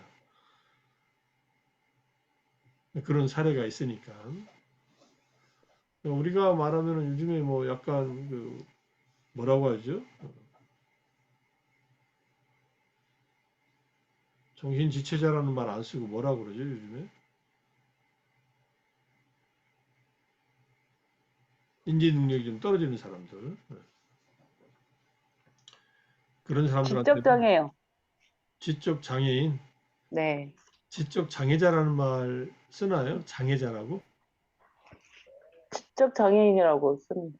아 그런가요? 네네. 그래서, IQ가 좀 떨어지는 사람들. 네네. 이제 시각 장애인이라는 말을 쓰니까 청각 장애인, 음. 지적인 능력이 좀 떨어지는 사람들. 그 사람들도 그 사람에게 맞는 정확한 가르침을 주면은 깨달음을 얻을 수 있다는 거예요. 처음, 중간, 끝의 조음은 개정의 사막을 갖추는 것이다. 이렇게 설명을 합니다. 주석서에서. 개를 닫고. 자, 개는 다시 말하면 붓다의 생활 방식이에요. 붓다를 포함한 이제 성자들의 삶의 방식이에요. 그냥 메이 오브 라이프라고 해도 되고요. 그냥 라이프 그 자체예요. 개를 지키고 사는 게. 무슨 구속하자고 개를 지키라는 게 아닙니다. 개를 지켜야만 마음의 자유를 얻을 수 있기 때문에 개를 지키라고 하는 거지. 부처님은 자유, 해탈, 위무띠, 내가 가르치는 법은 그게 개정해든 뭐든 다 위무띠를 맛으로 한다고 하니까 우리가 어떤 일을 해서 마음이 자유롭지 못하다면은 내가 나쁜 일을 하면서 불편함을 느끼는 것이거나 또는 좋은 일이 아닐 수도 있다는 얘기예요. 근데 개를 지켰는데 마음이 불편하다 그러면 그거는 개에 대한 집착이 있어서 그럴 수도 있어요. 내가 이렇게 개를 지켰는데 저 인간은 왜 안 지키나 이렇게 나와 남을 비교하면 마음이 불편해지죠. 부처님이 개를 완벽하게 가졌다고 해서도 개를 깬 사람들을 보고 마음이 불편해지지는 않았을 거 아니에요. 개는 부처님의 삶의 방식이다. 이거 지난번에 한번 말씀드린 적이 있나요? 그 무슨 경이었죠? 디가니카야에 나오는 경전에서 부처님의 32상경, 32상경, 부처님의 32상을 갖출 때 하나하나의 그 32가지 특징을 갖추는데 부처님이 어떻게 살았는가 과거에 이제 보살행을 할 때 쭉 나오는데 계를 지키는 것은 뭐 기본적으로 당연한 일이에요. 그러니까 부처님이 32상을 갖추려고 외모를 갖추는데 외모만 갖추려고 한 게 아니죠.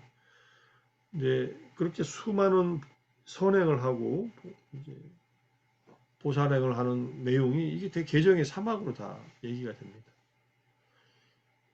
네, 그것을 계속 남을 위해서 이제 가르치고 있는 거죠. 네. 그래서 고시직의 개정의 사막을 가르쳤다는 거. 그 다음에 중간에 이제 삼매를 가르쳤고 끝은 이제 지혜를 가르쳐서 결국은 윗바사나 지혜로 이제 탐진치가 끊어지는 그런 삶을 경험하게 했다는 것. 그 다음에 단계적인 설법을 했다는 것. 그걸 차제 설법이라고 합니다. 먼저 야사에게도 보시직의 천상의 가르침을 주었고 그래서 욕망의 만족과 위험과 벗어남을 가르쳐서 믿음이 생겨서 욕망을 절제할 수 있는 힘이 생기면 제가자든 출가자든 사성제를 가르쳤다. 사성제는 바로 성자가 되기 위한 가르침이었다. 다섯 명의 처음에 오비구들한테 팔정도를 가르쳤고, 팔정도는 기본적으로 계정의 사막을 세트로 가르친 거예요. 그러죠? 그걸 가르쳐서 수행을 계속 시키면서 사성제를 다시 한번 정리해서 주니까 다섯 명이 차례대로 하루 차이로 수타원이 됐다. 성자가 됐다는 말. 성자가 되는 길로 들어서게 하기 위해서 사성제를 가르쳤다는 거. 이것도 몇 번 말씀드린 적이 있습니다. 보시직의 천상의 가르침 가운데 하나가 사무량심이에요.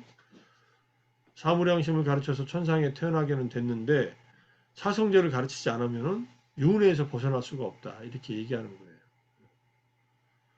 그러니까 우리는 보시를 행하고 계를 지키고 사무량심을 닦으면서 욕망의 위험을 보고 벗어남을 보고 그 다음에 사성제로서 다시 팔정도로서 후에 소멸에 이르는 8가지 팔정도의 길, 계정의 사막을 닦아 나가면은 이제 성자로 들어선다. 요 길을 간다는 거.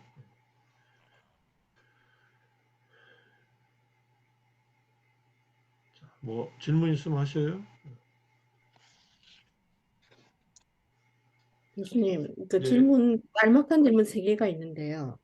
그 아까 전도를 보낼 때, 예, 어, 천신과 인간을 위해서 이렇게 하는 말도 있고, 부처님께서 그 어머님, 왜 천상에 계시는데 거기에 가서 이렇게 법을 설하시기도 하고 이런 걸 보면 우리가 보통 생각할 때 천상에서는 수행하기가 힘들다 이런 말을 많이 듣잖아요. 예, 왜냐하면은 그래서 너무나도 안락하고 좋기 때문에 그럼에도 불구하고 많은 천신들이 부처님을 이렇게 부처님 말씀을 듣거나 아니면은 수행을 했다라고 봐야 되는 겁니까? 그렇다면 그 천신들은 맞습니다. 어떤 인연으로 해서 그렇게 되는 건지. 예컨대 이제 그 범천 사암파티가 부처님에게 내려와서 여러 가지 그 권청을 하잖아요. 법문을 서달라고 할 때. 그때 제석천이 따라 내려와요. 그 부처님하고 범천하고 나누는 대화를 제석천이 옆에서 들어요. 그러면서 부처님의 법을 접할 수 있는 천신들이 있고 이미 이 천신들은 이 생에서만 수행했던 존재들이 아니에요. 수많은 전생부터 천신이 되기 전에 법을 들었든지 천신이 되고 나서도 수행하는 존재들이 있어요. 음, 근데 법을 모르고 자기가 보시와 계 정도만 지키고도 천상에 갈 수 있잖아요. 보시를 굳건하게 계를 굳건하게 보시를 많이 행하고 계를 잘 지키면은 천상에 갈 수 있다고 해놨어요. 천신 상응에 그 얘기들이 많이 나와요. 그러면 그들은 올라가서 이제 수행을 안 하고 그냥 그 복을 이제 쓰고 사는 거죠. 음, 근데 붓다의 법을 들은 제자들이 천상에 가면요, 천상에서도 그 법을 기억하면서 수행을 한다는 거예요. 음, 그럼 음, 그들은 거기서 더 향상되는 거죠. 그러니까 모든 천신들이 거기서 안락과 이게 편안함을 그냥 누리는 것뿐이 아니다 이렇게 봐야 되는 그렇죠. 건가요? 그 아, 안에서도 천상의 네. 삶의 한계가 있고, 그런 부처님께서 그런 법문을 일부러 해줄 때가 있어요. 천신들한테. 그대들의 생명이 영원한 게 아니다. 천상도 한계가 있으니까 정신 차려라 하고서 법문해주면 천신들이 바짝 정신 차려서 그런 법문 듣고 바로 깨달음 얻어요. 그래서 사실은 대승경전에 천상의 존재들이 많이 나타나는데 초기 경전에도 많이 나타나고요. 조석수에서는 또 많이 나타나요. 음, 그래서 부처님 태어날 때도 천신들이 먼저 봤잖아요. 그러니까 항상 부처님은 천신과 인간의 스승이기 때문에 천신들과 항상 열려 있다. 음, 그리고 천신들 중에 일부는 부처님의 법을 들을 귀를 갖고 있다. 네. 전생부터 그런 인연이 있고, 사실은 어떤 미얀마 스님이 말씀하시기로 부처님께서 이제 성도하셨을 때 초전법륜을 들었을 때 지상에 있는 신들, 그 다음에 6개의 천신들, 3개의 초선천, 이선천까지 그 법이 부처님께서 법을 설했다고 해서 쫙 이렇게 알리거든요. 그러니까 그 법을 부처님께서 열애께서 법을 설하기 시작했다는 것을 알고서 내려와서 들은 천신들도 있고 그 다음에 그때 깜짝 놀래가지고 열애가 다시 나타났다는 말이야? 하고서 다시 정신 차려서 부처님을 찾아와서 이제 대화를 나누고 가르침을 청한 천신들도 있는 거죠. 그게 음, 상유타니까 1번과 2번 천신 상유타와 그 다음에 천신의 아들 상유타에서 그런 얘기들이 계속 나오는 거예요. 음, 아, 예. 그들은 아, 이제 천신 전체는 아니지만 많은 천신들이 내려와서 법을 듣고 굉장히 좋은 환경에서 수행할 수 있는 마음을 내는 거죠. 예. 아, 예. 그리고 두 번째가 그 피어 담만가 어디에 보니까 그 빨리어를 이야기하게 되면 빨리어는 천신들이 이해를 한다. 천신들의 언어다. 그래서 저희들이 빨리어를 이렇게 이야기할 때 천신들이 와서 듣기도 한다고 이런 이야기가 있더라고. 이것은 너무 황당무계한 것입니까? 아니면 근데 어느 정도? 뭐 천신의 언어라기보다는 이 천신들은 인간의 언어를 마음으로 이해를 해요. 음, 제가 이해하는 바로는 어떤 언어로 말해도 천신은 상관없어요. 빨리어로만 말해서 이해한다면 좀 이상하죠. 왜냐하면 그 부처님이 제가 말로 안 하고 생각으로 대화를 하거든요. 천신들과.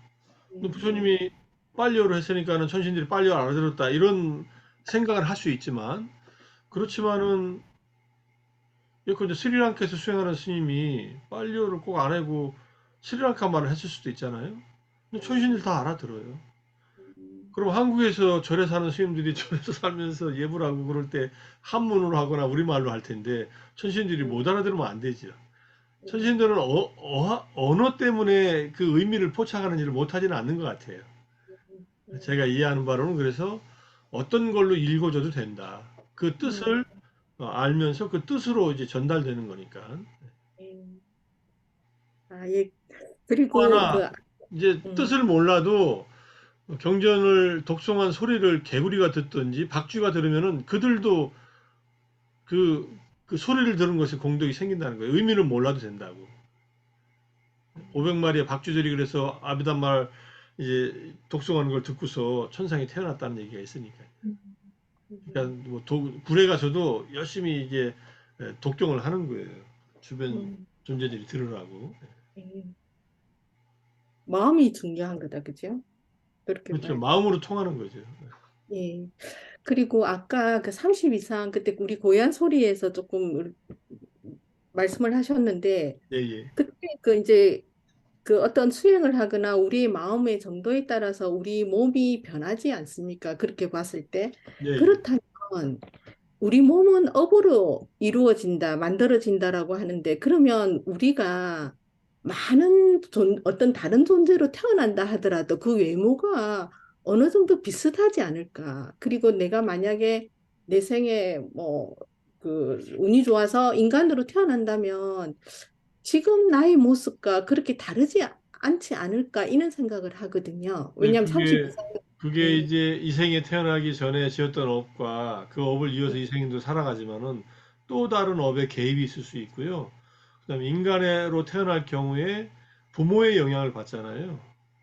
예, 부모로부터 유전자를 받아서 그분들의 외모를 타고서 태어나잖아요. 그러니까 이게 같다고 하면 안 돼요. 근데 이 생에서 끊어지는 다 바꾸고 가는 것은 다음 생으로 이어지진 않아요. 몸이 연결되진 않아요. 예, 그렇죠. 예, 그리고 이 그렇다고 생에서 하더라도 남성이었다, 여성이었다, 다음 생에 또 성이 바뀔 수도 있고, 천상에 태어나면 또 천상의 존재의 모습을 하게 되잖아요. 그러면 모습이 유사하지 않을 수가 있죠. 오히려 더 달라질 수가 있죠. 근데 예, 만약에 그 30 이상이 보면 첫 번째가 보면 발이 평평하다. 아, 그 두 번째인가 그게 있는데 그렇다면 발이 평평한 것이 내가 오랫동안 수행을 해왔기 때문에 그렇게 되지 않겠습니까? 그러면 내가 내 생에 어떻게 태어난다 하더라도 내 발은 평평할 확률이 더 많지 않습니까? 어떤 부모를 만나든 간에. 그렇지 않나요? 뭐 자, 그럴 수도 있는데, 어쨌든 수행을 한 결과로 나타난 것이니까, 예, 뭐 부처님께서 계속 보살을 하다 보면은 점점 보살의 이 외모가 근데 비슷한 외모로 태어났다는 말은 없어요. 아, 예. 예, 예. 조건들이 너무 많기 때문에 그렇게는 볼 수가 없다 그 말씀이시죠? 그렇게 이해하는 게 낫지 않을까요? 네, 맞습니다. 예, 예, 그 아까 네, 그 부처님의 법이 처음도 좋고 중간도 좋고 끝도 좋다고 할 때 예, 그 주석서에서는 그거를 개정해라고 이제 따고 이렇게 하셨는데 예, 예. 잘좀 이해가 안 가거든요. 그러니까 처음, 중간, 끝. 처음에 설명할 때 법을 설할 때 보시 지계를 설하잖아요. 그러니까 처음에 법문을 설한 거지요. 그래서 사람에게 점차적인 단계적인 설법할 때 보시지계 천상의 가르침을 줬다고 하는 거잖아요. 이것이 이제 첫 번째 가르침, 욕망의 만족과 위험과 벗어남은 삼매에 대한 가르침. 욕망은 삼매로 가라앉히니까. 그 다음에 마지막에 사성제는 지혜를 갖추는 가르침. 이렇게 이해할 수 있죠. 그런 의미에서 차례대로 처음부터 그냥 지혜를 막 이게 가장 중요하다고 사성제를 설해버리면 이해를 못하는 사람들이 있잖아요. 네, 그렇게 단계별로 가르친다는 얘기죠. 뭐 수학자가 수학을 가르칠 때 처음부터 미적분을 가르칠 수는 없잖아요. 덧셈, 뺄셈, 곱셈, 나눗셈 배우고 인수분해 배우고 등등 해가지고 이렇게 점점점 이제 어려운 수학 문제를 풀어 나가듯이 그게 부처님이 실제로 수학자 먹갈라나하고 나눈 대화예요. 조음이 빨리어에도 조음이라고 그렇게 원래 돼 있는 건가요?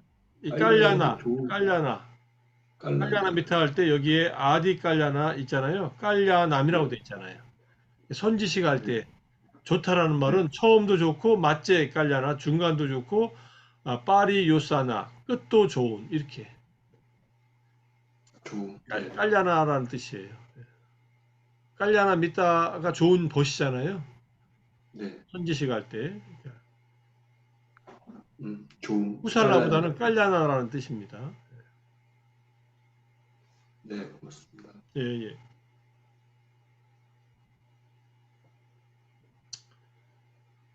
자, 오늘은 이렇게 해서 120조까지 공부하고 그리고 또 하나 이제 제가 그 고요한 소리에서 그 이 책을 공부하기로 했잖아요.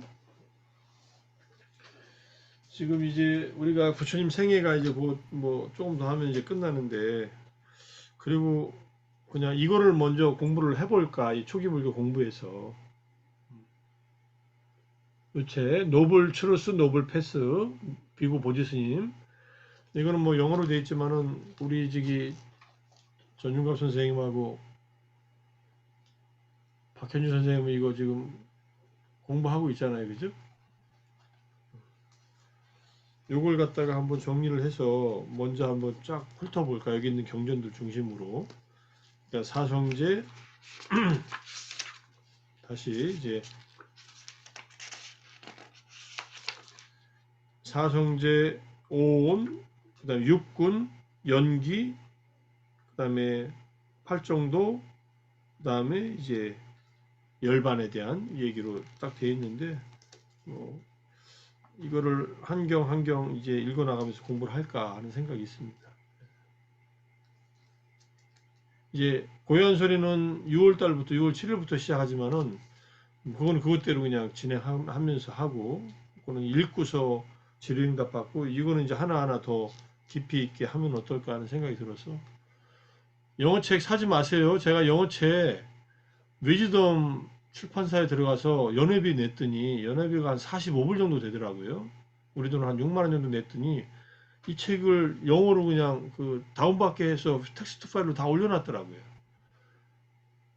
제가 그거 공유해 드릴 테니까 뭐 이 책이 필요하신 분이 어쩔 수 없이 사야 되지만은 그리고 그걸 이제 제가 기본적으로 번역을 할 거예요. 이제 번역 계약은 뭐 그건 상관없고 그냥 제가 공부하기 위해서 번역하는 거니까 공부할 거고 그걸로 같이 읽고서 공부하면서 이제 정리해 나가면 좋다는 생각이 들어서 그렇게 할까 생각합니다. 제가 새롭게 막 니까야에서 이것저것 찾아서 하는 것도 하나의 방법이지만 조금 이제 체계적으로 한 번 더 정리하기 위해서 이걸 가지고서 한번 하면 좋지 않나. 뭐 뭘 공부해도 사성제, 그다음에 오온, 육군, 연기, 그다음에 수행의 길, 뭐 이런 것들이지만 이걸로 한번 이렇게 긴 책이 아니니까 한번 정리를 하고 나서 또 그다음에 또 고민을 하는 게 좋겠다는 생각이 들어서,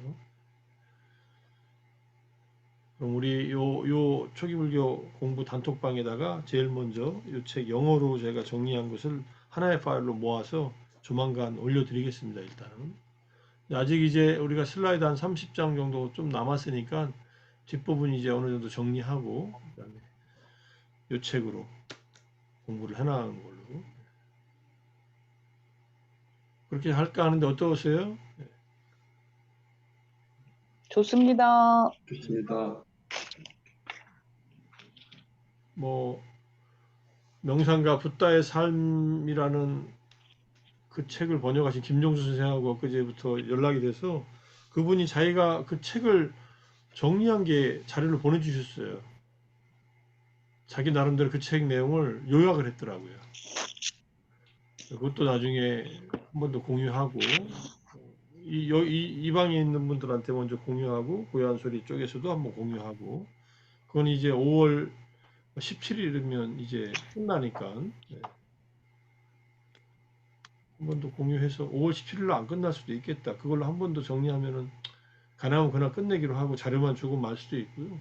우리가 이거 지금 부처님 생애가 끝나면은 이제 그걸로 한번 공유하면서 같이 생애를 쭉 한번 훑어보는 것도 의미가 있다고 생각돼서 그 자료도 공유를 하겠습니다. 제가 된 데다도 아마 공유할 거예요. 이거는 공유해도 된다고 그랬으니까 그분이 주시면서 쭉 PDF 파일로 공유하고 저도 제가 만든 자료들 드렸더니 그분도 이제 자기가 만든 자료라고 해서 연세가 59년생이니까 저보다 4살이나 많으시더라고요. 64세시고. 근데 서로 알고 있었는데 통화는 처음 해서 제가 전화번호 알아서 전화했더니 반갑다고 서로 인사하고 뭐 미산 스님도 다 잘 알고 해서 반갑게 인사하고 자료 필요하다. 책 마음챙김 확립수행 PDF 파일 있냐 좀 보내달라 하니까 옛날 거 있는데 그거는 수정을 해가지고 자기가 다시 스캔을 하셨더라고요.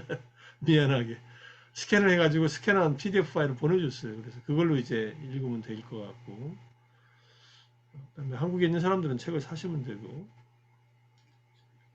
그건 그것대로 공부하는 걸로 하고요. 이제 이 공부하고 고얀소리하고 좀 겹치는 면이 있지만은 이거는 이것대로 좀 꼼꼼하게 공부해 나가고 고얀소리는 또 거기에 모이는 사람들하고 같이 공부해 나가고 이렇게 해서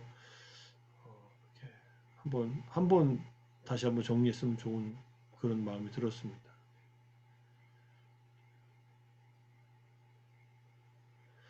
여기까지 할까요, 오늘? 예, 수고 많이 하셨습니다. 예. 감사합니다. 감사합니다. 뵙겠습니다. 감사합니다. 예. 감사합니다. 또 아침에들 뵙겠습니다. 예. 네.